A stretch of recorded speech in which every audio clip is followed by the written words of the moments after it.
दुआरा पर बजत शंकर भैया तहरा दुआरा पर बजत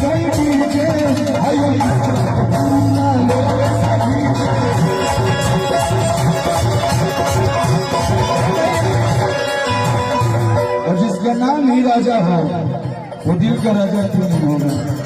मैं तो राजा हूँ, आप लोगों के लिए राजा हूँ। बहुत बहुत बहुत मजा आई। अच्छा लगा तो जोरदार ताली तीनों भाई बने जोरदार ताली भैया हाँ हाँ हाँ आदि शक्ति कंपनी से आई है कि कब पकड़ा लू तू रहरिया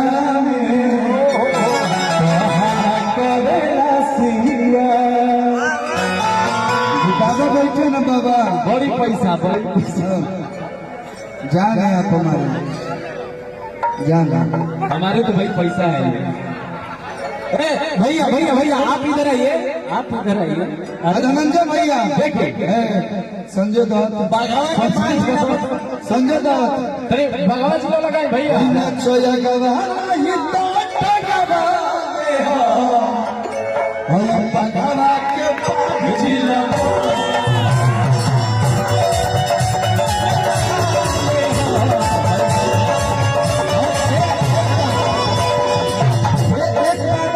छोटे बाबा मैं धनंजय भैया भैया कह रहे हैं हम गुरु मानते हैं बड़े भैया पवन सिंह जी को और वो लंदन है इसीलिए नहीं आता, लेकिन भैया बोले थे कि तारा आने के बाद मैं आया और ये जो मन से वादा करते हैं कि घर में जो भी फंक्शन हो हम तय कर साथ साथ दोनों भाई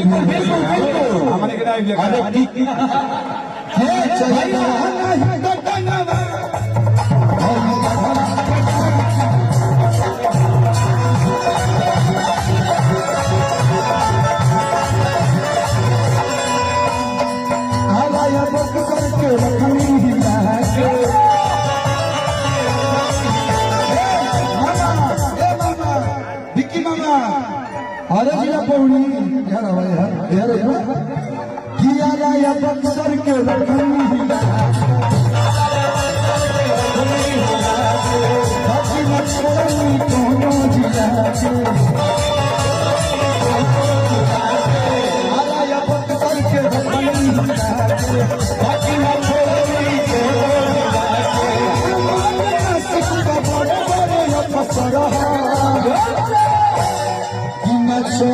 अगला नहीं तो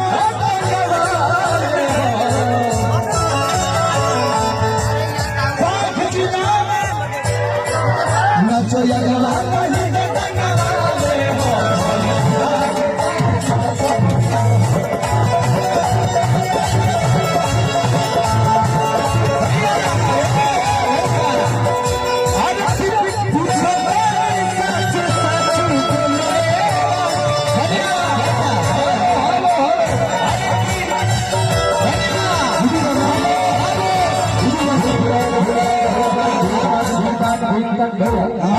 सच सच बोलो का ये गाना है कोई ले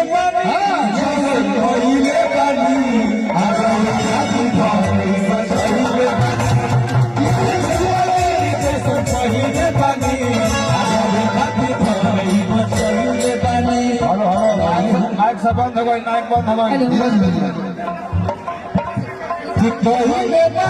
जैसन कोई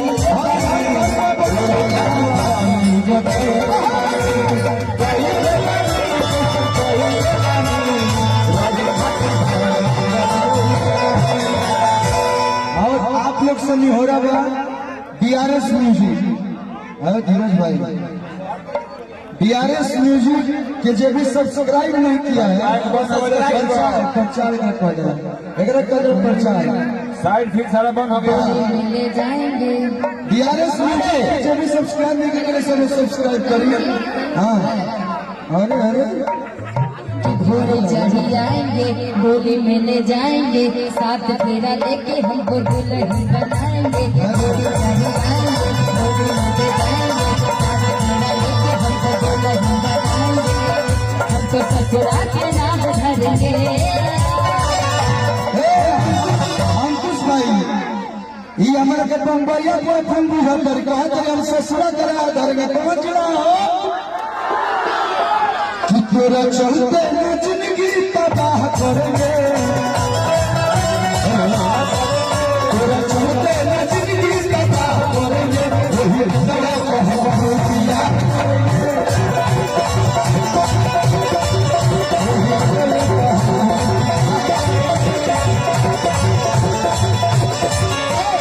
घोड़े चढ़ जाएंगे दोनों मिले जाएंगे साथ फेरा लेके हमको दुल्हन बनाएंगे।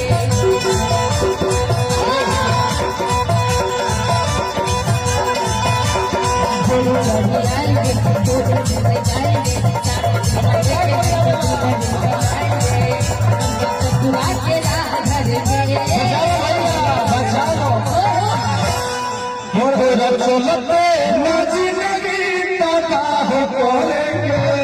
अरे हम इधर आएंगे तो इधर चले आएंगे एकदम कि तेरा चलते न जिंदगी तबाह करेंगे। वही बताए कहवा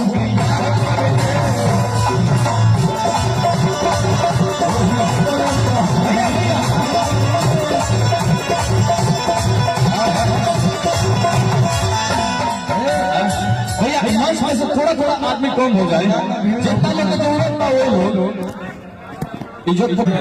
हाँ और आंसू बाबा देखेंगे, आंसू बाबा भी डांस करेंगे। ये देखिए हेलो पल्लू भैया डांस करेंगे। पैसा उठा ले दिला। हेलो हेलो कि ऐसा मराद नहीं। अब आपका कमर हो, आपका नाम। हाँ हाँ हो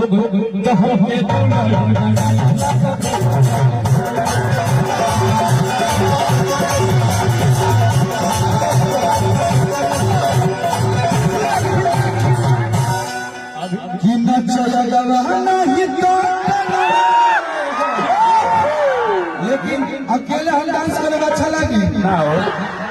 आप दोनों भाई मैं दिल से बोलता हूँ जैसा आपने बोला दिल से बोलता हूँ कि आप दोनों लोग इस पूरे इंडस्ट्री में मैं गाना से बताऊंगा कि तुमसा कोई प्यारा कोई मासूम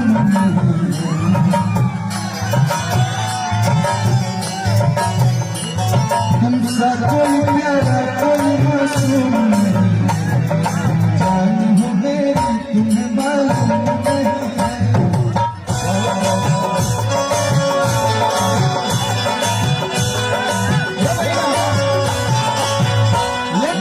ये गाना आ चुका है और मेरा ये गाना आने वाला है कि जो मेरी रूह को